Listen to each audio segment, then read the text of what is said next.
Calvary Chapel, San Jose in California was paid a visit by an unexpected guest.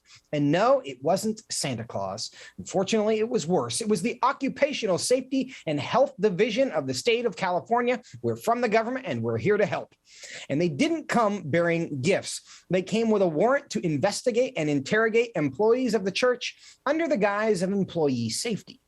But if you've been tracking the developments at Calvary Chapel, San Jose, like we have, you know there's more to this. And with me now to talk about the latest development in the church's more than a year-long tussle over the government's response to COVID-19 is Pastor Mike McClure. He's the senior pastor of Calvary Chapel, San Jose. Mike, welcome to Washington Watch. Thanks so much for having me. Well, we're glad to have you. Catch those who may not be familiar with your story up a little bit. Why has there been a conflict between your church and the local governments there?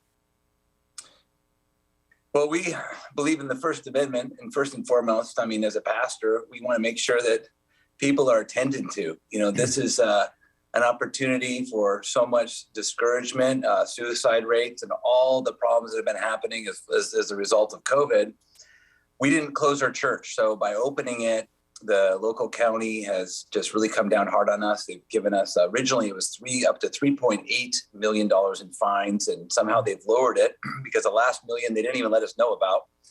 But we are constantly, I think, just under this watchful eye, and they're sending who they can to interrogate. And now it seems to be OSHA. So we just want to worship like churches are and have been doing in this country for over 200 years. And suddenly now we have something that's, not even the Black Plague, but keeping everybody at home and everyone in fear. And it's just, it's such a lie, because God hasn't given us a spirit of fear, but a power, love, and a sound mind.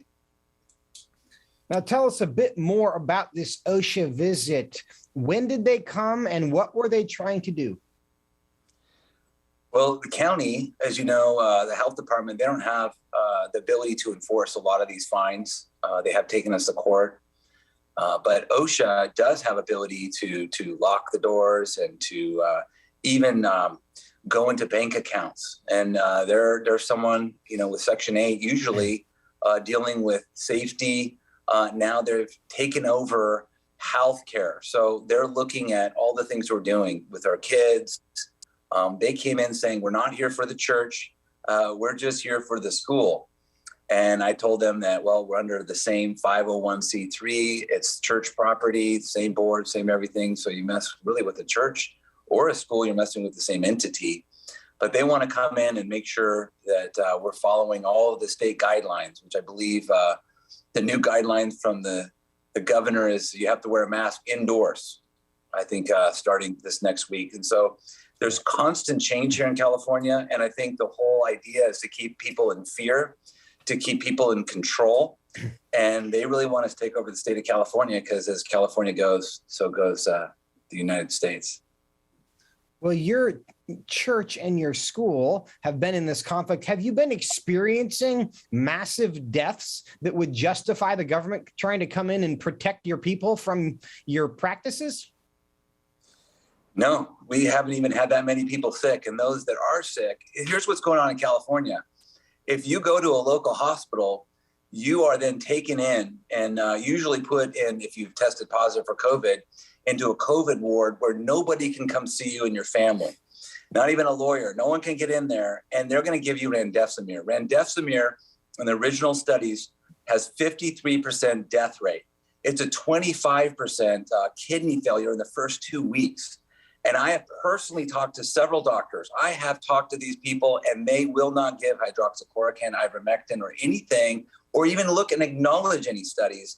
And they want everyone to make sure that you got your vaccine and you got remdesivir, but who cares about the immune system? And so we have not had people die of COVID, but we have had people come close to it, and we have had people die from kidney failures from remdesivir in our church. So more people are dying from all the results of COVID and really what the healthcare system is doing. And it is shameful. I can't tell you how angry it makes me to see what's going on in our healthcare system. And we have got to, as a public, and especially as pastors, to wake up to what is going on to the people in our church And I have to get in and advocate and really fight to get people out of there because they're not getting the proper care. They're actually getting terrible care. They don't care if they live or if they die in these hospitals. It's a shame on stain on America.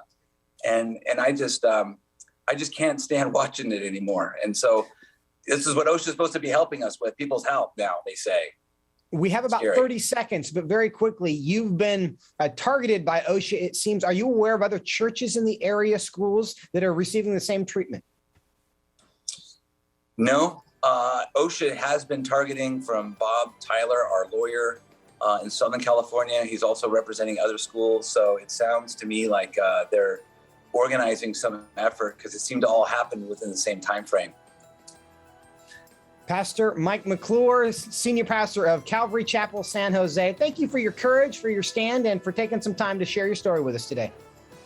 Thank you so much for all that you guys do. You're such a blessing. God bless you.